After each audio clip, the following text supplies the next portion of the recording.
5 de la tarde, hora centro en Estados Unidos, vamos a dar comienzo a la teleconferencia del día de la fecha. La medicina estética es una de las ramas de la medicina que ha crecido muchísimo últimamente y está en constante evolución, siempre buscando técnicas no invasivas o mínimamente invasivas que tiendan a mejorar la apariencia física de los pacientes. Y en ese contexto, la ecografía suele ser uno de los procedimientos que generalmente utilizan, sobre todo para la supervisión de rellenos dermoepidérmicos o para tratamiento de lifting no quirúrgico con hilos tensores. No obstante, estos procedimientos no están exentos de complicaciones y ahí es donde todo el armamentario de la radiología, es decir, tomografía computada, resonancia magnética y en algunos casos PET-CT, pueden ayudarnos a buscar las complicaciones que se producen por los procedimientos estéticos que se realizan. Y como es un tema nuevo, hemos decidido convocar a la doctora Carolina Mariluis, quien es médica radióloga especialista en músculo esquelético y estética de la Universidad de Buenos Aires y de la Sociedad Argentina de Radiología. Es profesora del Departamento de Radiología e Imagen de la Clínica DIM de alta complejidad. Es directora de Radiology Aesthetics, Radiología en Estética Médica. Es fundadora y coordinadora del capítulo de Radiología Estética y Dermatológica de la Sociedad Argentina de Radiología, SAR. Es subdirectora de la carrera de especialista en diagnóstico por imágenes de la Universidad de Buenos Aires, sede DIM, y es miembro del Comité Experto y Soporte Clínico del Complications in Medical Aesthetic Collaborative de Iberoamérica.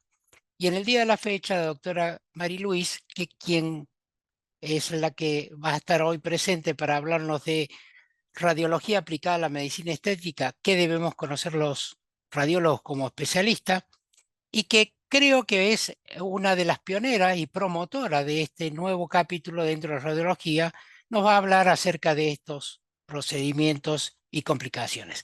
Doctora Carolina María Luis, buenas tardes y adelante con su presentación, por favor. Bueno, muchas gracias, Carlos, por la presentación. La verdad que es un honor para mí poder participar de este gran seminario y compartirles un poquito de mi trabajo diario y en lo que estuve trabajando en los últimos años con respecto a lo que yo llamo una nueva especialidad radiológica.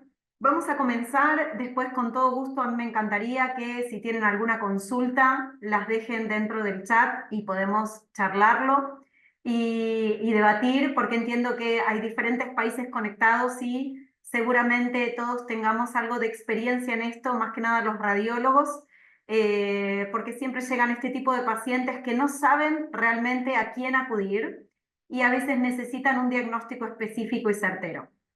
Les voy a hablar un poquito sobre este tema. El doctor ya me presentó. Si quieren buscarme en redes para estar en contacto conmigo, me pueden encontrar a través de Radiology Aesthetics.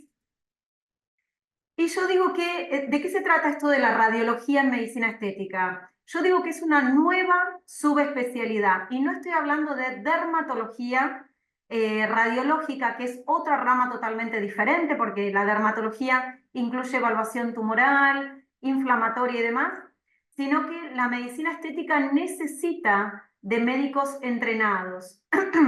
Porque yo siempre digo, traigo un ejemplo, ¿no?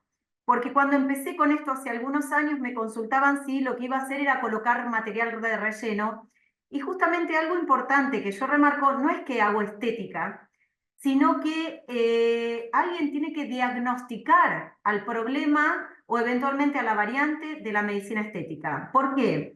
Si tenemos un dolor lumbar, ya sabemos que se puede realizar una radiografía de columna lumbar, una resonancia, una tomografía. Si tenemos una cefalea en estudio, se puede evaluar con una resonancia magnética. Ahora, ¿qué sucede con pacientes que se someten a tratamientos estéticos, que son muchos en la vida diaria, y tienen algún tipo de complicación, por ejemplo? Hasta el día de hoy, el diagnóstico era clínico. Entonces ahí viene nuestro rol fundamental como radiólogos en formarnos en este nuevo campo. Entonces, yo acá lo que sí les dejo es que alguna visión mía, que los estudios radiológicos son una herramienta fundamental para el diagnóstico y para también el control evolutivo de estos pacientes. Y como cualquier otra especialidad, la medicina estética necesita que nosotros apliquemos estudios y diagnósticos específicos dirigidos a esta especialidad. Nuestra charla de hoy va a estar dividida en cuatro secciones. Al principio, en un inicio, vamos a hablar acerca de los procedimientos estéticos, algunos aspectos mínimos que debemos conocer acerca de qué se trata esto de la estética, ¿no? Un campo totalmente nuevo para muchos de nosotros. En segundo lugar, el rol. ¿Qué rol debemos cumplir como radiólogos parados y hablando desde la medicina estética?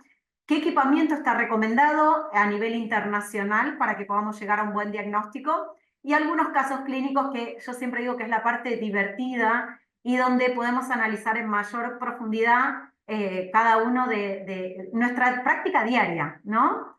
Con respecto a los procedimientos. A ver, ¿qué es lo que yo tuve que aprender antes de empezar a diagnosticar y a realizar informes relacionados a medicina estética? Por un lado, los tipos de tratamientos. Hay muchos tipos de tratamientos. Los más comúnmente utilizados son los materiales de relleno, por ejemplo. Lo que se usa hoy en día es el ácido hialurónico, entre otros materiales, por sus características biodegradables, ¿sí? Que es lo que se creía, ¿no? Que se degradaba. Pero bueno, ese es otro tema que podemos charlar en profundidad en otros seminarios. Pero con respecto a los tipos de tratamientos, sabemos que existen tratamientos de relleno, tratamientos de bioestimulación. Hoy en día están muy en auge los tratamientos de estimulación del colágeno, que no son materiales de relleno. También existen lo que serían los hilos de tracción. Son hilos que hacen una tracción de tipo lifting del rostro o mismo de los glúteos en diferentes partes del cuerpo. Recuerden que la medicina estética no se basa solamente en el estudio de la cara, sino que podemos encontrar problemas y complicaciones en el resto del cuerpo. Y también existen skin booster y así un montón de... con el paso del tiempo esto evoluciona y los materiales utilizados para embellecer a las personas, porque al final es eso, para encontrar la mejor versión de cada uno, la verdad que cada vez son más. Las técnicas de inyección, eso es fundamental. ¿Por qué tenemos que saber los radiólogos de técnicas de inyección? Porque yo a raíz de un estudio puedo saber si la complicación que tuvo un paciente fue por una mala técnica, por ejemplo. ¿Cuál es la evolución esperable de un procedimiento? ¿Es normal y es esperable que se dematice luego de un procedimiento? ¿Cuánto se debería edematizar? ¿Por cuánto tiempo? ¿Es esperable o no? ¿O ya estamos en relación a una complicación temprana? Todo ese tipo de evolución esperable también es muy importante y, por supuesto, es fundamental conocer acerca de complicaciones agudas y también existen complicaciones crónicas. Es muy común hoy en día encontrar complicaciones en pacientes que se inyectaron rellenos hace, por ejemplo, 4 años. Entonces, siempre tenemos que estar atentos a realizar, por supuesto, como dice la última frase, saber acerca de los antecedentes de ese paciente. Porque a veces ni el paciente ni el médico inyector piensa que ese material de relleno puede estar ocasionando una complicación muchos años después. Y por supuesto, lo que yo siempre digo, yo también realizo músculo esquelético y algo fundamental para que nuestro informe tenga validez es que tenemos que hablar el mismo idioma del médico, en este caso inyector, el médico estético. ¿Por qué? Porque yo puedo hacer un informe muy completo, pero si yo no hablo específicamente de lo que necesita saber el médico, la verdad que la validez o la importancia de mi reporte radiológico va a ser mucho menor que si yo hago un informe específico con datos relevantes que necesita saber el médico que pueden estar relacionados o con alguna complicación o algún hallazgo relevante para planificar un tratamiento estético. Con respecto a productos y técnicas de inyección, algo básico que les dejo acá como un resumen, ¿en qué se debe, en qué se relaciona? Ustedes saben que los materiales de relleno pueden ser degradables, que es lo que se decía que la mayoría son, por ejemplo, el ácido hialurónico, hoy sabemos que dura más de lo que se pensaba, y también no degradables. Acá, dentro de los materiales no degradables que hoy no se prefieren, por supuesto, hoy en día se prefieren los materiales que sean degradables. Dentro de los no degradables encontramos a la famosa silicona o biopolímero, como se le ha mencionado, los metacrilatos, derivados de metacrilatos. Y dentro de entonces de los degradables tenemos el famoso ácido hialurónico, que es el que se utiliza ampliamente hoy en día. Después, otro tipo de clasificación de los productos es que pueden ser productos de tipo autólogo, por ejemplo, el que se utiliza y es bastante inocuo es la grasa autóloga que se retira de una parte del cuerpo y se coloca como relleno en otra parte, procesada, por supuesto. Y después tenemos los sintéticos, que son el resto de los productos, ¿no? El ácido hialurónico, si bien es un derivado animal o bacteriano, en sí es sintético. Después, ¿qué tipos de materiales hay? Hay rellenos, hay bioestimuladores que, como les comenté, estimulan nuestro propio colágeno, no producen el efecto de relleno. Existen también los skin booster, que son como, yo digo que le dan alimento a nuestra piel para que se vea más sana. Y, por supuesto, los famosos hilos. Hilos pueden ser también de tracción o también de bioestimulación. Y lo que es fundamental, que ahora les voy a mostrar en el próximo slide, es con respecto a los planos y las técnicas de inyección. Acá les dejo dos ejemplos totalmente diferentes. Estos son, la primera que vemos a la izquierda es una imagen de ecografía en plano sagital a la altura del radix nasal. Radix nasal es en la base de la nariz. Esto que les estoy señalando con la flecha es el hueso nasal propio, ¿sí? Y esta sería la superficie, ¿no? Esta es la epidermis, la dermis. Y esto que encuentran acá, estos bolos o depósitos hipoecogénicos, son depósitos de material de relleno, en este caso hialurónico, y lo que ustedes van a ver es que el plano donde se coloca es supraperióstico. Este es un tipo de plano que se utiliza. ¿Por qué?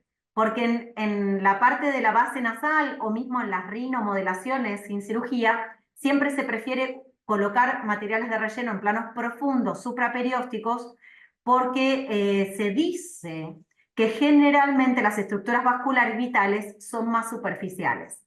Entonces, este es un plano correcto de inyección, quizás es demasiado producto. Otra cosa que podemos llegar a encontrar, esas narices de avatar, que se dice hoy en día que son esas narices anchas, por un exceso de material de producto. Pero bueno, este es un tipo de plano que se llama supraperióstico y estos se llaman bolos. Le dicen bolos, hay diferentes formas de inyección del material, puede ser dejando como gotas, que esos son bolos de material. También existe la retroinyección, que es dejar un hilo de material de relleno más lineal.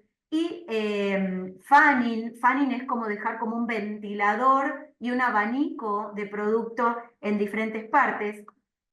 Y como les muestro acá en la figura de la ecografía de la derecha, también es una figura en sagital, ¿sí? Donde este es el labio superior, acá se ve el labio inferior, ¿sí? Se delimita bastante bien la forma. Este es el orbicular, que no se ve muy bien, no se delimita mucho por la cantidad de rellenos que tiene esta persona. Y todos estos depósitos hipoecoicos bien redondeados son depósitos de ácido hialurónico.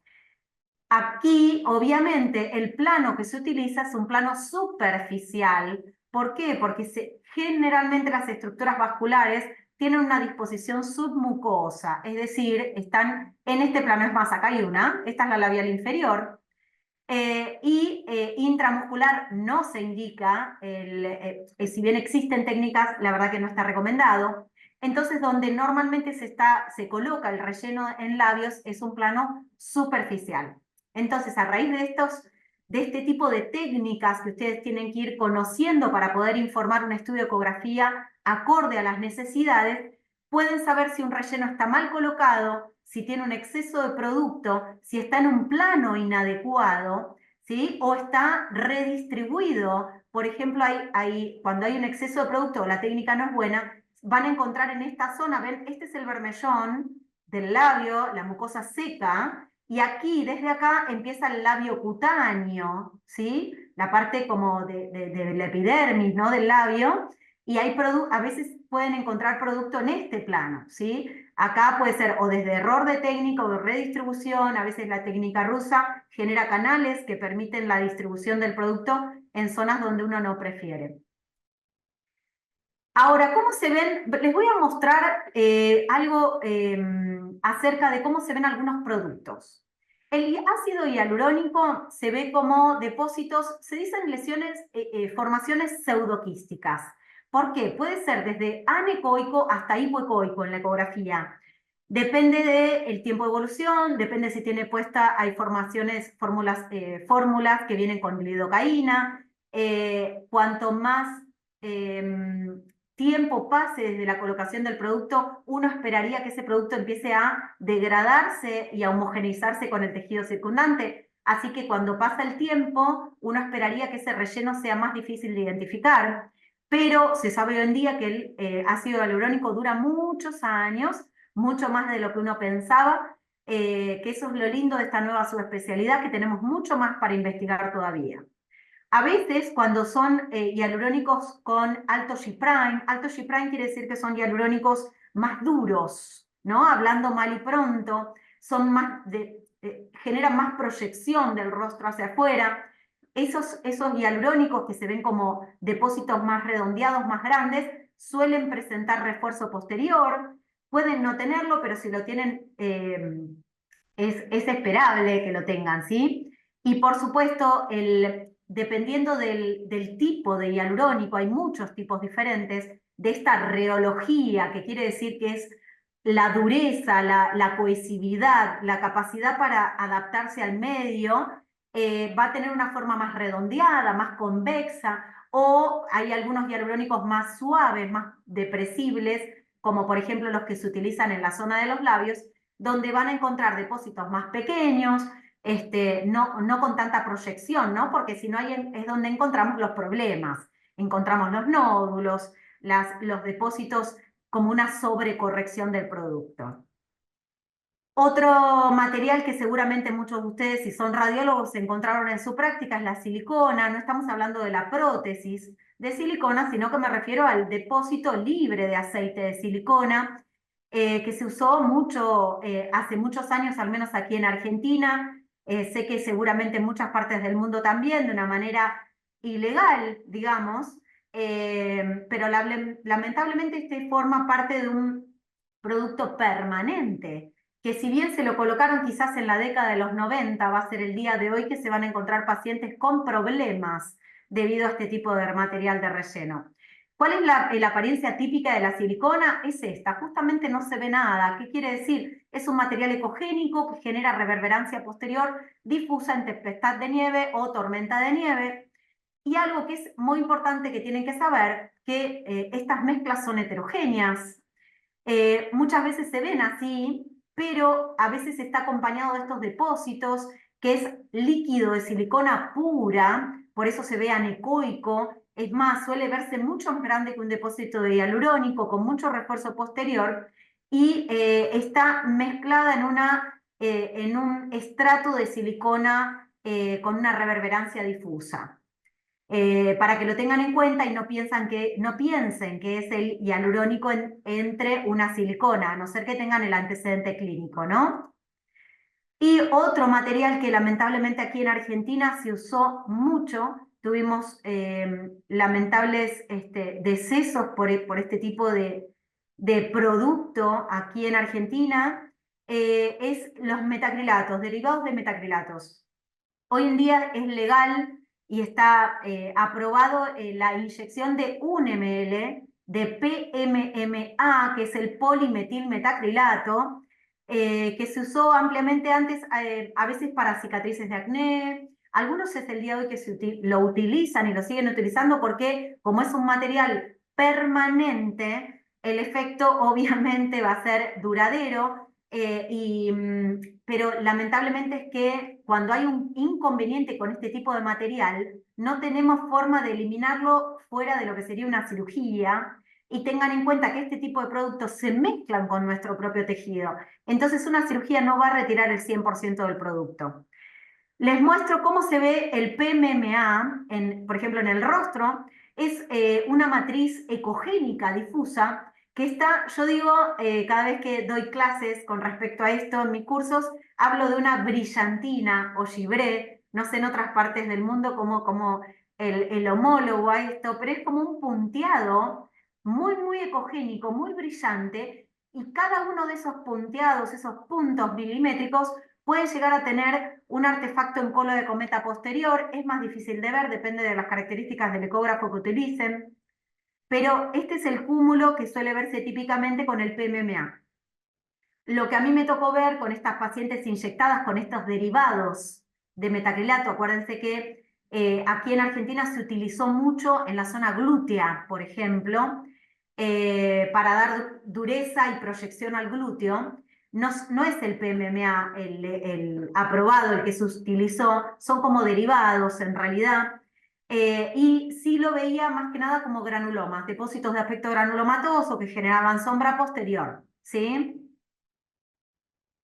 Ahora, vamos a hablar de otros métodos, porque acá estamos hablando de radiología, no de ecografía en estética, ¿sí? Dentro de otros métodos, por ejemplo, tenemos a la resonancia magnética. Este tipo de resonancia es muy útil para ver pacientes poliinyectados. ¿Por qué? Porque estos pacientes no se colocaron metacrilato solamente, también, como en este caso, tienen siliconas. Este es un T2, acá, una densidad protónica, acá les dejo una supresión grasa T2, un STIR, puntualmente, y en este caso es un T1. ¿Qué es lo que vemos acá? Vemos dos materiales diferentes.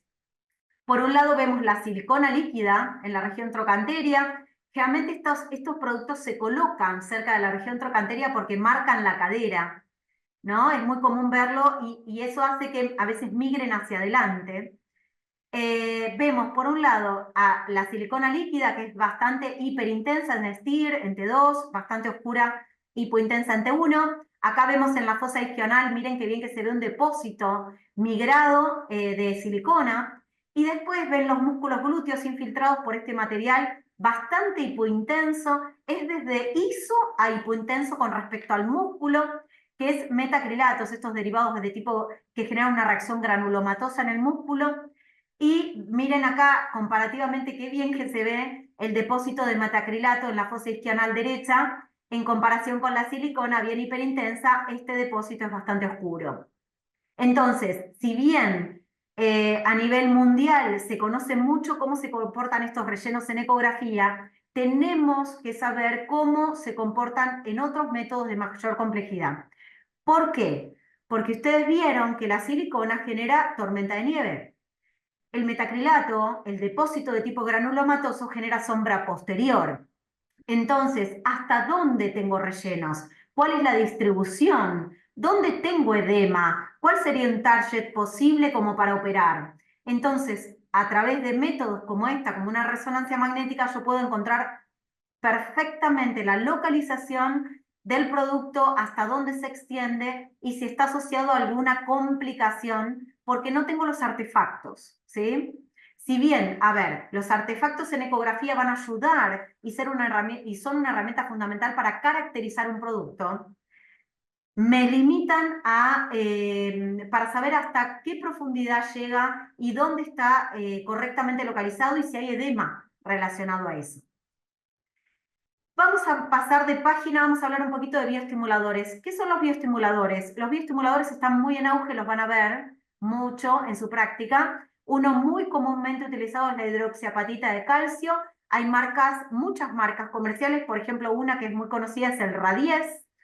Esto se utiliza en plano, puede utilizarse de dos maneras. Es calcio, ¿sí? Hidroxiapatita de calcio, que se puede usar casi sin dilución, es decir, bastante puro. Eso se usa, por ejemplo, en el reborde mandibular, en un plano supraperióstico para dar ángulo mandibular, pero también se puede usar hiperdiluido, y en ese caso, cuando se lo diluye, se coloca en un plano subdérmico para bioestimular el colágeno. Entonces, según la forma de, eso lo hace el inyector. El inyector lo diluye con una técnica específica, cada uno tiene su técnica, y si lo diluye más o menos, va a ser lo que nosotros vamos a encontrar en las imágenes.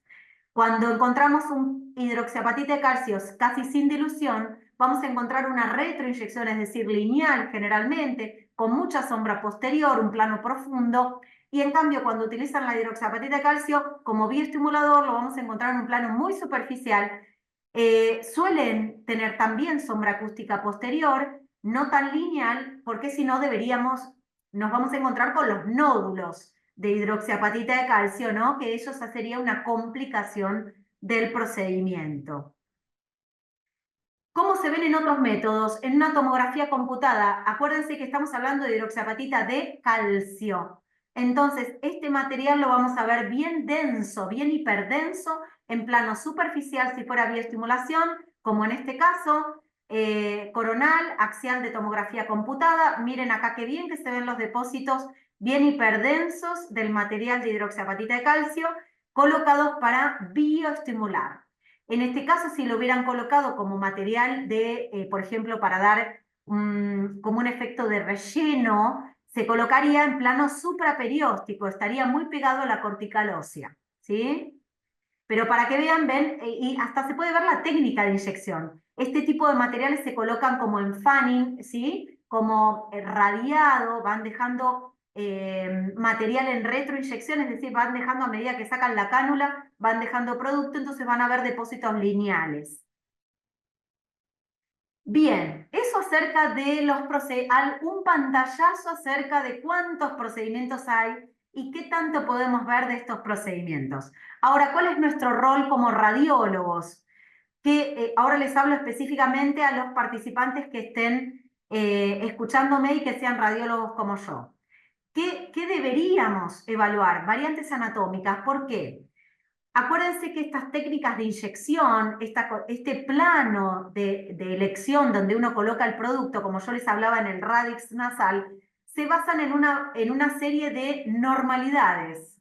Normalidades, lo pongo entre comillas, normalidades anatómicas del rostro de cada paciente. ¿Por qué? Porque ustedes saben que la vida misma se basa en variantes anatómicas. Es más, en mi práctica diaria suelo ver más variantes anatómicas que lo que está descrito en la literatura. Entonces, ese plano seguro que está descrito en libros muchas veces no es seguro para el inyector y puede suceder algo muy temido para todos los inyectores, que es una oclusión vascular por material de relleno. Entonces, ¿qué deberíamos evaluar nosotros? Algunas variantes anatómicas relevantes, arterias faciales muy superficiales, también, por ejemplo, glándulas parótidas accesorias que puedan llegar a dificultar la colocación de hilos de tracción, pero para eso vuelvo a decir lo mismo. Tenemos que conocer la técnica de inyección para poder evaluar qué variantes anatómicas son relevantes, es decir, porque un informe que hable de todas las variantes anatómicas del rostro sería imposible realizar en una práctica diaria. Tenemos que saber para qué está pedido el estudio, qué variantes son relevantes en cada caso y ahí mencionarlas. Otra cosa que podemos evaluar nosotros es caracterizar los materiales de relleno. Como les mostré en los slides previos, podemos saber qué material puede llegar a ser. Obviamente, la palabra final va a ser una biopsia, como corresponde, pero nosotros podemos acercarnos a un aspecto compatible con, ¿no? Como solemos decir en nuestros informes. También podemos determinar la topografía, el diámetro de, por ejemplo, algunos rellenos, si algunos depósitos están colocados, si hay nódulos o granulomas, podemos decirles dónde están, cuál es la medida, cuál es la relación con el plano cutáneo. También podemos analizar las complicaciones, comorbilidades asociadas, si hay edema, si hay abscesos, cuánto miden, localizarlos. También algo fundamental que se está haciendo mucho últimamente, y no solamente por radiólogos, justamente los que más lo están realizando son los médicos inyectores, es realizar un procedimiento eco guiado. Es decir, ellos mismos pueden adquirir ecógrafos portátiles pequeños y asistir a sus propias inyecciones. ¿Por qué? Con la finalidad de obtener procedimientos seguros, o al menos con la mayor seguridad posible. ¿Por qué? Porque ustedes saben que uno inyecta materiales de relleno con estas normalidades anatómicas descritas, pero muchas veces nos encontramos variantes que incrementan el riesgo de inyección inadvertida intravascular o eventualmente un relleno próximo a una estructura vascular que pueda comprimirlo exógena, de una manera extrínseca. Entonces, el procedimiento ecoguiado da mayor seguridad, al menos para procedimientos de alto riesgo. Los procedimientos de alto riesgo son los que están en la línea media, las rino, las inyecciones en la zona glabelar, en los surcos nasogenianos.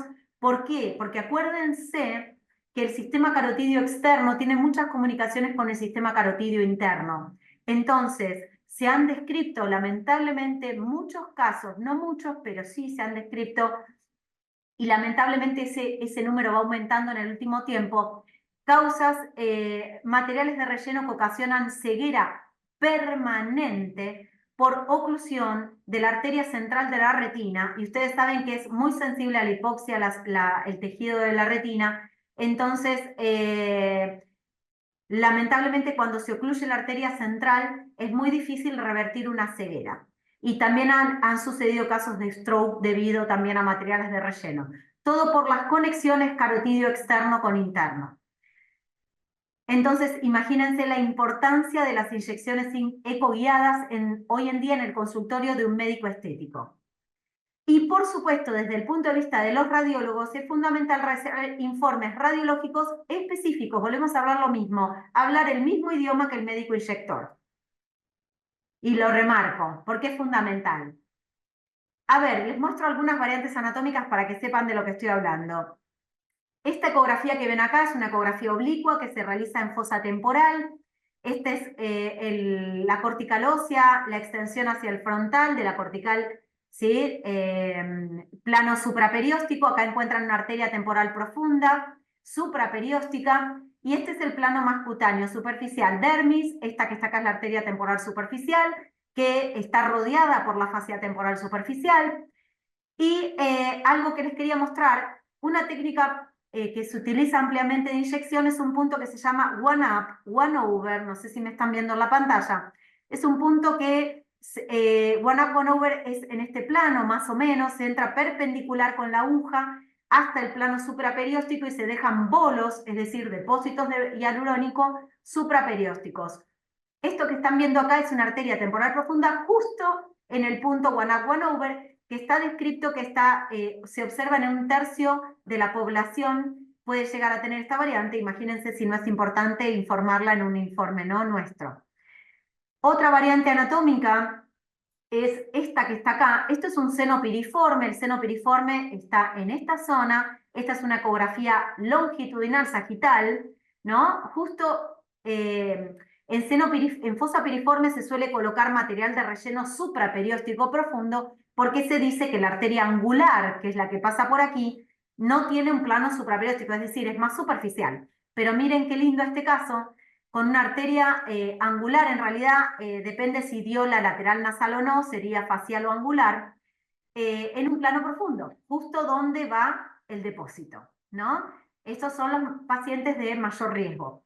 A ver, es difícil que en nuestro informe podamos plasmar este tipo de hallazgos si no sabemos que va a inyectar puntualmente en la fosa piriforme, pero sí el que utilizaría más este tipo de variantes vasculares sería el médico inyector usándolo in situ al momento que va a inyectar, donde puede marcar o puede cambiar la técnica de inyección.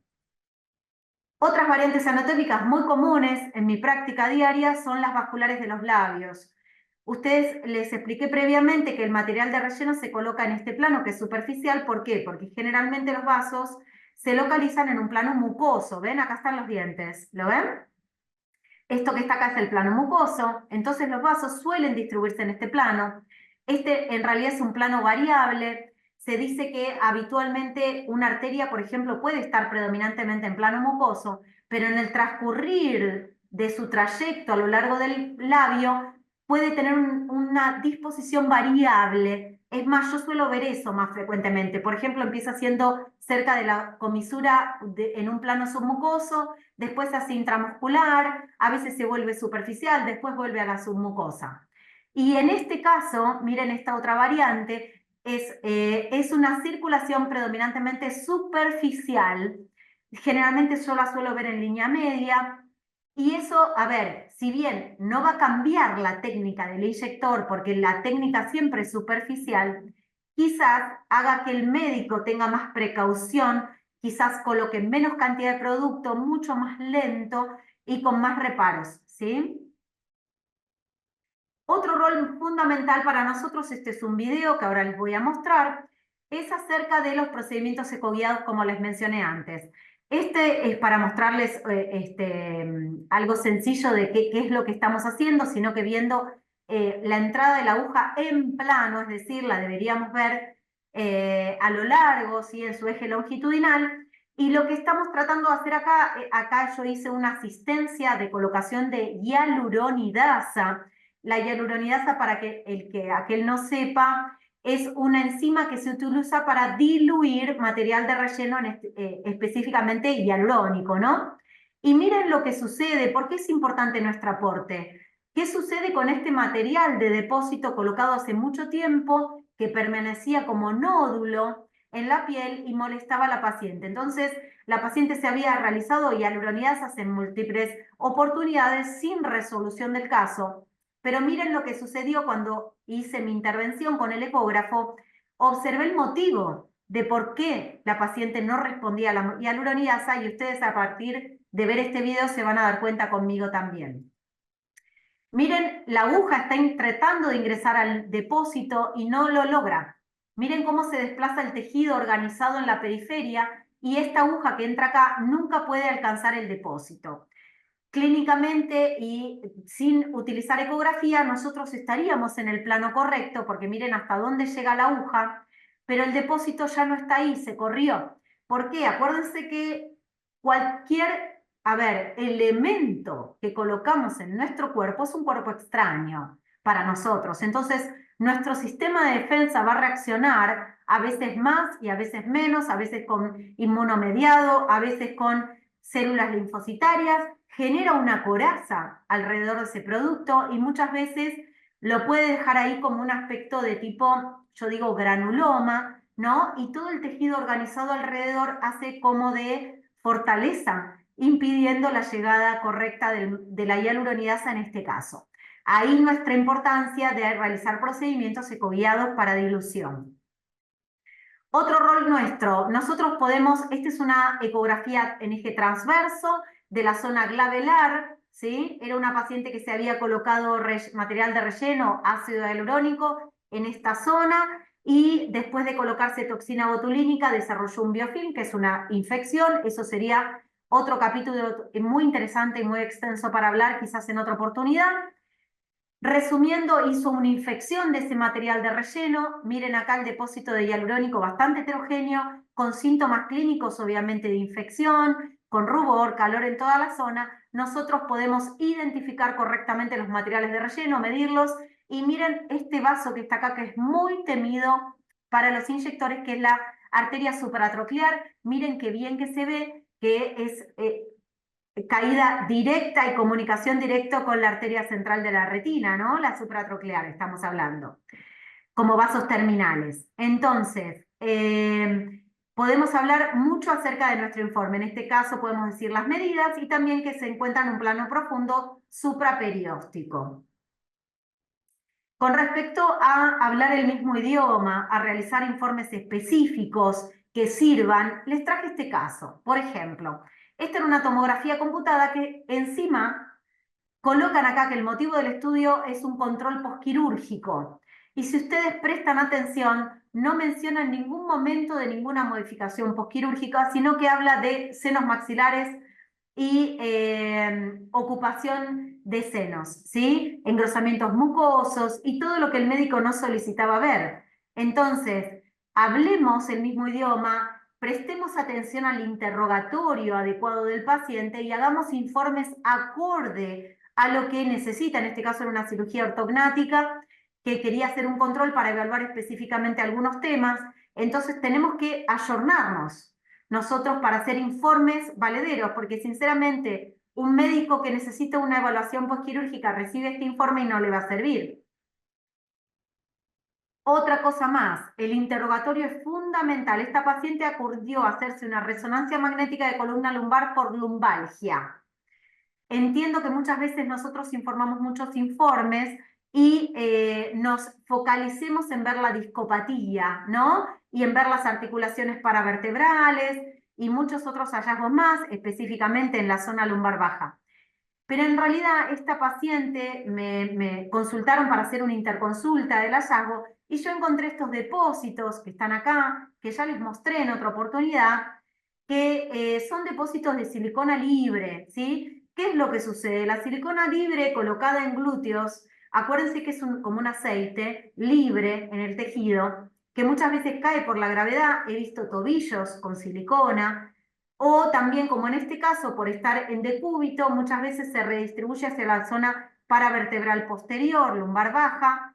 Y miren qué bien que se ve, esto más que nada para recordarles que existen secuencias en resonancia magnética que son específicas de silicona, silicon only, lamentablemente son registros adicionales que hay que tener, ¿no? Licencias para poder utilizarlas, pero son necesarias. Igualmente, un ojo entrenado de un radiólogo puede identificar la silicona sin necesidad de silicona específica, pero como todo necesita un entrenamiento de nuestra parte. Vamos a ver, con respecto al equipamiento, ¿cualquier equipamiento sirve para poder hacer radiología estética? Vamos a hablar un poquito acerca de qué está recomendado a nivel mundial con respecto a la ecografía. Para hacer ecografía estética, en realidad esto está más que nada plasmado para dermatológica, pero se extiende para la parte estética. Se necesitan ecógrafos lineales de alta frecuencia, mayores de 15 MHz, es lo que refiere, si ustedes no conocen a la doctora Jimena Worstman, es un buen momento para que la sigan. Es la referente mundial en este tema, es la médica radióloga que inició todo esto hace muchos, muchos años de la radiología y específicamente la ecografía dermatológica y estética. Ella es chilena, pero tiene una gran intervención a nivel mundial y es referente, y es la que prácticamente escribió la mayoría de los libros acerca de este tema.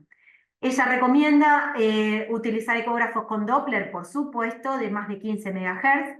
Igualmente, si algunos que me están escuchando son médicos inyectores y están pensando en comprarse algún equipo, como siempre yo digo, prueben los equipos antes de comprarlo, porque no cualquier equipo de más de 15 MHz va a cumplir con sus expectativas. Así que, como todo, siempre prueben los equipos antes que nada. Y con respecto a la resonancia, es el día de hoy que yo sigo trabajando con protocolos de resonancia. No hay tanto descripto y no hay tanto descripto que me guste, sinceramente. Yo tengo muchos años de experiencia, más de 15 años de experiencia en resonancia magnética, y hace unos años que estoy trabajando en equipo, y es fundamental trabajar en equipo, multidisciplinariamente con el equipo técnico, porque yo digo que es un trabajo artesanal. ¿Por qué? Porque el plano específico, más que nada hablando de cara, de facial, el plano específico necesario, el FOB, la secuencia específica va a depender de cada caso en estudio. No es lo mismo analizar una región nasal que una zona de valle lagrimal, y lo mismo que una zona labial. Yo voy a elegir un plano sagital o axial, comparativo, quizás más colores, como digo yo, T1, quizás una supresión grasa, a veces un silicon only, según lo que esté buscando en cada paciente. Y eso va a denotar en un buen diagnóstico final. Y con respecto a alto o bajo campo, yo trabajo con equipos de bajo campo sin ningún problema para músculo esquelético, y por ejemplo yo les puedo decir que para silicona en la región glútea se puede evaluar tranquilamente una silicona en bajo campo. Obviamente que alto campo voy a tener mejor definición, pero no sería excluyente. Ahora, si me consultan con respecto a resonancia facial, ahí sí, yo les recomiendo que sea en alto campo, porque sinceramente el detalle anatómico que necesitamos nos lo vamos a perder con un bajo campo. Y por supuesto, vuelvo a remarcar, necesitamos que, si están en un servicio de imágenes, realizar protocolos específicos, prueben según sus equipos, si trabajan con Philips, con GE, cada uno tiene licencias específicas y van a tener que ir mejorando sus protocolos. Y por supuesto, nuestra parte como médicos radiólogos tenemos que entrenar nuestro ojo para aprender de técnica y aprender cómo se ve y qué ver. Acá les dejo una imagen. A ver, existen equipos de consultorio grandes, siempre tengan en cuenta que sean lineales de más de 15 MHz, y algo que se está utilizando en estética mucho últimamente son los equipos portátiles, que son pequeños, son de bolsillo, que se utilizan con un celular o una tablet, que tienen muy buena resolución. Hay muchas marcas muy buenas en diferentes partes del mundo, acá en Argentina, en Chile, En Brasil, en muchas partes venden diferentes marcas, así que pueden ayornarse según el país donde estén. Y por supuesto, acá les dejo un equipo que es donde yo trabajo en DIM, que hay resonadores, la verdad que son excelentes, donde obtenemos imágenes muy, muy buenas. Y por supuesto, que es fundamental, no sirve tener un buen equipo solamente, no sirve tener un buen radiólogo solamente y no sirve hacer un protocolo estándar. Tenemos que hacer un equipo y en este equipo, específicamente hablando de estética, sí cumple un rol fundamental el médico estético también. ¿Por qué? Porque yo no sé lo que sabría hoy no, sin tener el aporte de un médico estético. Yo estoy en contacto todo el tiempo multidisciplinariamente con ellos para aprender, para hablar el mismo idioma, para saber qué es lo que necesitan y así poder mejorar mi práctica día a día. Por último, vamos a la parte divertida sobre casos clínicos. Vamos a ver algunos casos clínicos de mi práctica como para que apliquemos un poquito todo esto que les estuve contando hasta recién. A ver, este era un paciente, les cuento, era una paciente que consultó porque sentía que sus en realidad la región infraorbitaria, la del valle lagrimal, se le había abultado y ella se había colocado hace muchos años un material de relleno, un ácido hialurónico, realmente era ácido hialurónico, y entonces la médica la derivó a realizarse una ecografía por si tenía un edema tardío persistente, descrito por Fernanda Cavalieri, un ETIP, porque tenía como edemas transitorios, a veces se veía más hinchada, a veces no. Fernanda Cavalieri, para las que no la conocen, es una radióloga brasilera, referente también en este campo, que la voy a ver en escasos 2 días en Sao Paulo, así que la verdad que estoy muy contenta por eso. Ella describió por primera vez el ETIP, entonces le hice una ecografía. Esta es una ecografía sagital. Si miran acá, este es el globo ocular, ¿se ubican? Este es el tarso, acá tenemos las pestañas. Este es la epidermis de la zona infraorbitaria. Este es el reborde orbitario inferior, ¿sí? Como baja, genera sombra posterior. Acá tenemos la grasa septal. Y esto que está acá, hipoecoico, es el músculo orbicular de los ojos. Ahora, ¿qué es lo que estamos viendo? La paciente no tenía material de relleno, ¿sí? Lo que estábamos viendo acá era que la grasa septal se acomodaba y protruía sobre el reborde orbitario inferior, que es una variante anatómica. ¿El tema cuál es? La paciente había bajado de peso. Uno cuando reinterroga al paciente, claro, la paciente había bajado de peso y se empezó a notar esas bolsas, como decía ella, luego de bajar de peso, porque en realidad lo único que notaba era su tejido graso septal. Quizás este tipo de indicaciones son más quirúrgicas, más que de relleno. Otro caso clínico que me encanta mostrar, porque en realidad esta era una paciente que había venido porque supuestamente tenía un poquito de silicona colocado en un material, en realidad no sabía si era silicona, un material colocado en la zona labial. Entonces le hice la ecografía y como todo, yo de buena práctica le realizo ecografía de todo el rostro y me encontré con silicona, por supuesto, colocada en el resto del rostro. Le indiqué una resonancia magnética, que es la que ven acá en el centro. Esta es un MIP de la secuencia silicona específica o silicon-only. Miren qué bien que se ven los depósitos hiperintensos de material. Hasta tenía material de depósito en la zona glabelar. A veces la silicona se ve como una ecogenicidad difusa, pero a veces se ven como lo que se decía, a mí no me gusta mencionarlo así, pero se decía como siliconomas. Yo digo depósitos de material, pero bueno, cada uno lo menciona a su gusto. Pero miren qué bien que se ve con la resonancia magnética. Algo importante, la silicon only, esta secuencia, tiene que estar muy bien hecha en los niveles de agua, porque muchas veces veo secuencias mal realizadas con el artefacto del agua sin suprimir. Entonces muchas veces, en este caso sí, el lobo ocular se ve un poco hiperintenso, es esperable, pero a veces está por demás. Entonces pueden interpretar erróneamente un líquido como una silicona. Es fundamental que el protocolo esté bien hecho. Y en ese caso, la parte técnica es fundamental. Esta paciente había consultado porque se había hecho un material de relleno de origen desconocido en la zona labial. hacía unos años, tenía persistencia, miren lo que es el labio superior abultado, y si llegan a ver bien, ¿ven? En formato de nódulos. Y la médica la había tratado con hialuronidasa, no había respondido, entonces le indicó una ecografía para ver si se trataba de otro tipo de material y quizás no era un hialurónico. Entonces, al hacer la ecografía, miren qué bien que se ve el labio superior, labio inferior, arteria labial superior, aumento de vascularización superficial, estaba un poco edematoso ese labio.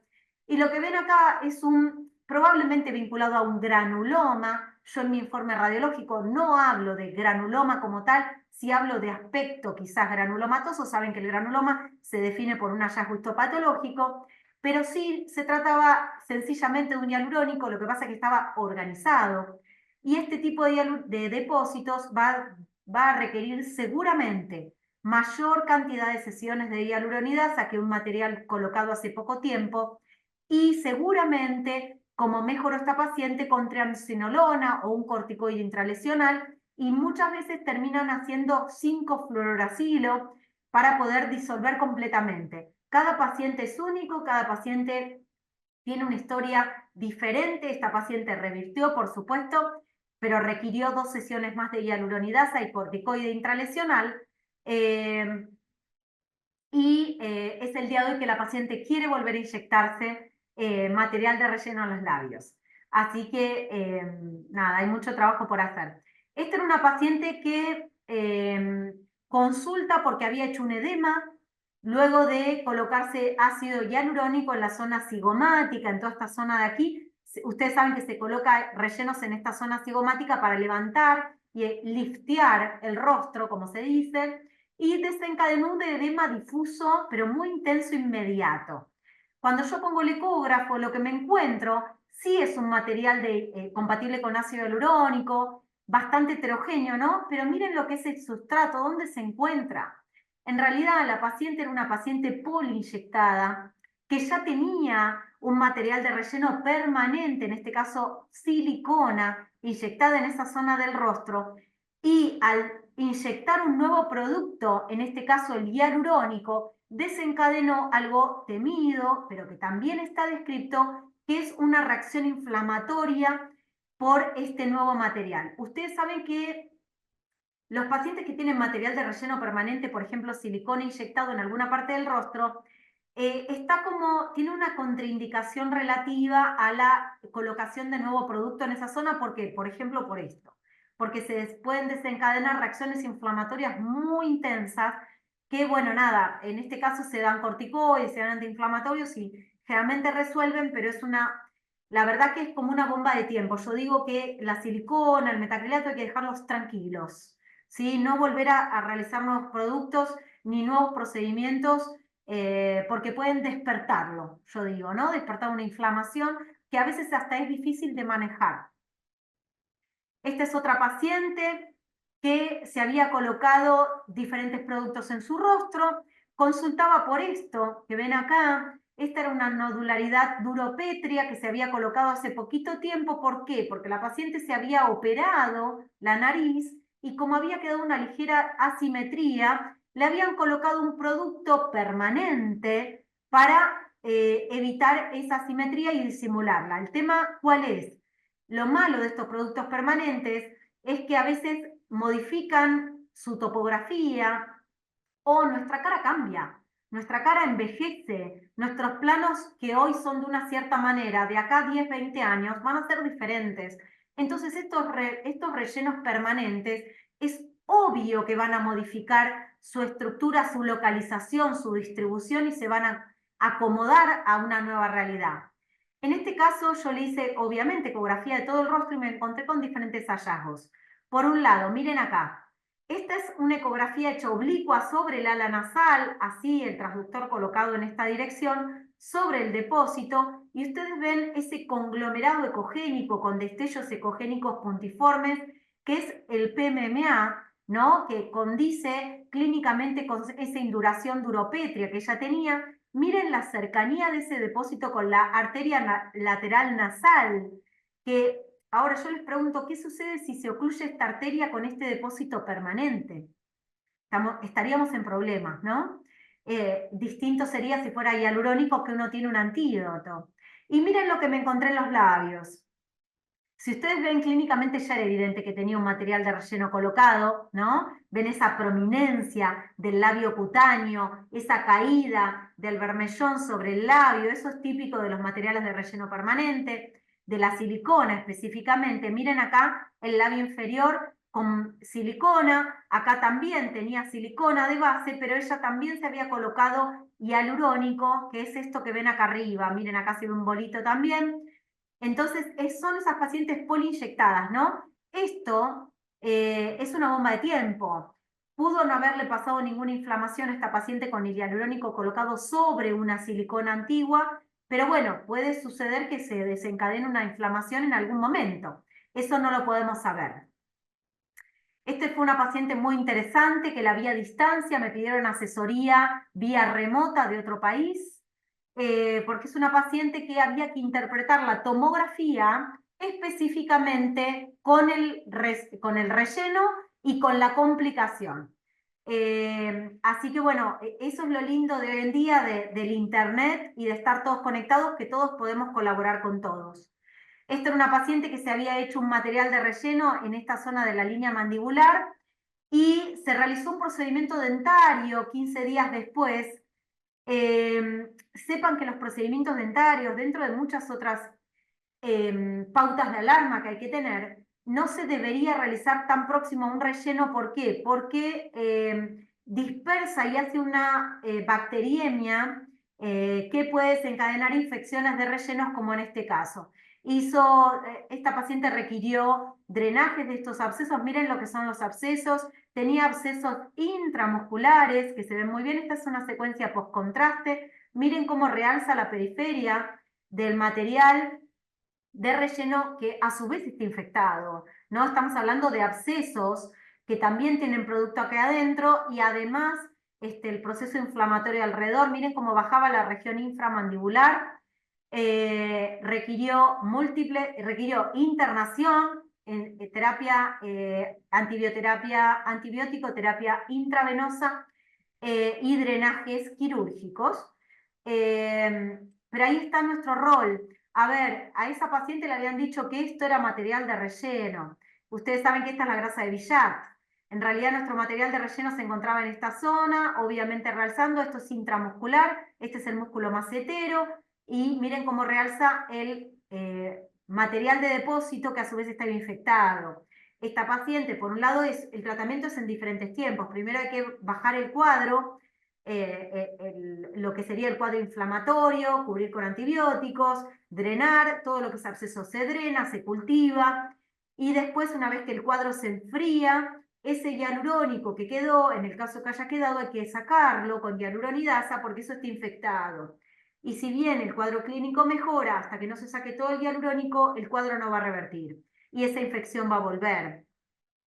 Ahí está nuestro aporte como radiólogos.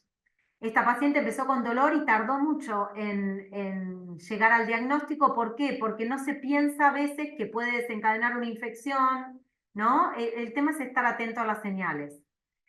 Esta era una tomografía que yo había pedido con pacientes con metacrilato. Yo suelo pedir tomografía ¿para qué? Para evaluar, por un lado, el tema renal, la presencia de calcio, la nefrocalcinosis relacionada con estos metacrilatos. Saben que se puede desencadenar una insuficiencia renal. Y por otro lado, también para evaluar calcificaciones glúteas, depósitos de metacrilatos en los glúteos. Y esta tomografía me la habían informado como yo la había indicado para evaluar material de relleno y, como podrán ver, no lo vieron. Ahí es donde digo de que tiene que estar el radiólogo entrenado. Yo sé que es difícil, pero tenemos que entrenarnos en esto. Acá tenía materiales de relleno, el metacrilato es bastante isodenso al músculo, pero si prestan atención, todos esos depósitos son depósitos de metacrilato. Está descrito en la literatura que esa sombra que genera es debido al calcio, y yo les digo que no. En mi casuística personal, en la mayor cantidad de los casos es debido al material inyectado y a la reacción granulomatosa, esa sombra que se ve en ecografía. Esta es otra paciente que ven también, lo mismo. También una paciente de este médico tan conocido, lamentablemente, que tenía estos depósitos de tipo granulomatoso con sombra posterior en plano graso. Ven, acá están la grasa subdérmica, estos dermis, y estos depósitos más superficiales eran los que les generaba dolor al sentarse, porque a veces si están justo puestos en zona isquiática, generan justo dolor. Y a la palpación se notan como depósitos duros, duros pétreos. A estas pacientes se les puede pedir una resonancia. ¿Para qué? ¿Para qué se les pediría una resonancia si yo ya tengo el diagnóstico ecográfico? Porque, de nuevo, yo puedo ver en profundidad, sin artefacto, dónde está el sitio de dolor. Porque si yo veo un sitio con más edema, yo puedo inferir, y si coincide con el sitio de mayor dolor, eventualmente se puede realizar una cirugía específica al sitio de interés. Y, a ver, pensemos en estos pacientes que la vida diaria no pueden sentarse, ¿no? No pueden hacer algo tan cotidiano como sentarse en una silla sin dolor. Entonces, si bien una cirugía no va a retirar todo el material de relleno, sí puede mejorar la calidad de vida de ese paciente. Tiene que ir un cirujano que esté experimentado en este tema, pero sí podemos guiar una intervención quirúrgica. Todo esto que ven acá es edema, alrededor de depósitos de metacrilatos que se ven bastante hipointensos. Estos son todos los depósitos y miren el edema que está generando en el músculo glúteo mayor. Esto es un material postquirúrgico, hay diferentes técnicas de extracción, por supuesto van a retirar piel, van a retirar tejido propio, generalmente se retira el plano graso profundo entre la aponeurosis superficial y profunda, como para respetar un poco la anatomía, ¿no? Y otro uso también que si hacen PET-CT, si son radiólogos como yo, pueden encontrarse materiales de relleno que obviamente que van a ser metabólicamente activos. Esto hay que hacer un diagnóstico diferencial con tumores, por supuesto. Podemos encontrarlo en el rostro también. Para eso la anamnesis, el interrogatorio del paciente es fundamental. Y obviamente vamos a evaluar el grado inflamatorio del tejido también con el PET-CT. Yo a veces lo solicito para pacientes con metacrilatos porque a veces es predictor. ¿Qué pasó en este caso? Esta era una paciente, lo mismo, que tenía un material de relleno, no sabía de qué se trataba, como pueden ver bien acá, era un material de relleno relacionado a silicona, ¿sí? Y acá les dejo una resonancia magnética facial, donde pueden ver, sin necesidad de utilizar silicone only, se puede ver perfectamente, si uno está entrenado, que este es un material bien hiperintenso en secuencias STIR, que se relaciona con la silicona, y es más difícil de ver en otro tipo de secuencias. No solamente podemos aportar radiológicamente en pacientes inyectados, sino que en pacientes postquirúrgicos, luego de realizarse procedimientos quirúrgicos estéticos, como en este caso. Esto de nuevo es una ecografía sagital en la zona del valle lagrimal, este es el globo ocular, estas son las pestañas, esta es la región del valle lagrimal, y esta era una paciente que se había hecho una aplicatura de las bolsas de la grasa septal de las bolsas infrapalpebrales, que se había hecho una aplicatura sobre el reborde orbitario. A veces se hacen aplicaturas para no resecar, para que quede una anatomía más lineal, más estético a la visión. ¿Y qué puede suceder? Esa aplicatura se acompaña de un pedículo vascular. A veces cuando el pedículo vascular no alcanza a suplir y a irrigar esa grasa aplicada más abajo, se produce esto que es una esteatonecrosis. Entonces nuestro rol, y además tiene edema obviamente alrededor, es un postquirúrgico, nosotros podemos medir cuánto mide esa esteatonecrosis, después al Doppler se ve la inflamación que se relaciona con esto es una vista axial, transversa. Lo que hicimos con la cirujana en el consultorio de ella fue guiar una intervención para ver si podíamos drenar este producto y evitar una intervención quirúrgica, porque si no, evidentemente esta esteatonecrosis deriva en una nueva intervención quirúrgica. Miren, acá les dejo cómo debería ser una zona anatómica normal. La grasa septal normalmente es ecogénica, homogénea. Miren lo que es esto, es una esteatonecrosis. Y para ir terminando, otra modificación quirúrgica, por ejemplo, en este caso era una paciente que se había operado y notaba una simetría en la zona del tip nasal. El tip nasal es la punta nasal, y lo que se ve en la ecografía, esto es una vista transversa, esto es una vista longitudinal, es el cartílago septal. Ustedes saben que hay muchas técnicas quirúrgicas en nariz. Tengo el honor de trabajar con muchos cirujanos plásticos de aquí de Argentina, Chinsky, Belén Lorenzo, que la verdad que son excelentes y muy generosos en su conocimiento, así que aprendo mucho de ellos también. Y algo que puede suceder es que al hacer la aplicatura de los cartílagos alares en la nariz, quedan asimetrías, y esto es lo que hizo una retracción dorsal del alar del lado izquierdo, y por eso generó esta asimetría del tip nasal. Miren qué bien que se ve en el sagital también. Entonces, como conclusiones, yo creo que este es el surgimiento de una nueva subespecialidad en la radiología. La radiología estética llegó para quedarse y nos necesita para poder brindar protocolos y reportes específicos.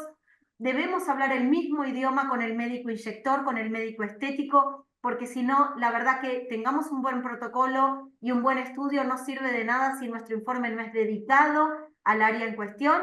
Y por supuesto, algo fundamental, necesitamos anamnesis, interrogatorio del paciente adecuado, tiempos de inyección, complicaciones, qué tipo de material es, qué tipo de marca, porque cada producto vimos que tiene diferente reología. Por ejemplo, hablando del hialurónico, cada uno se va a comportar de una manera diferente, cada uno tiene un sitio y una técnica de aplicación diferente, así que tengan en cuenta que estos pacientes necesitan un interrogatorio totalmente específico.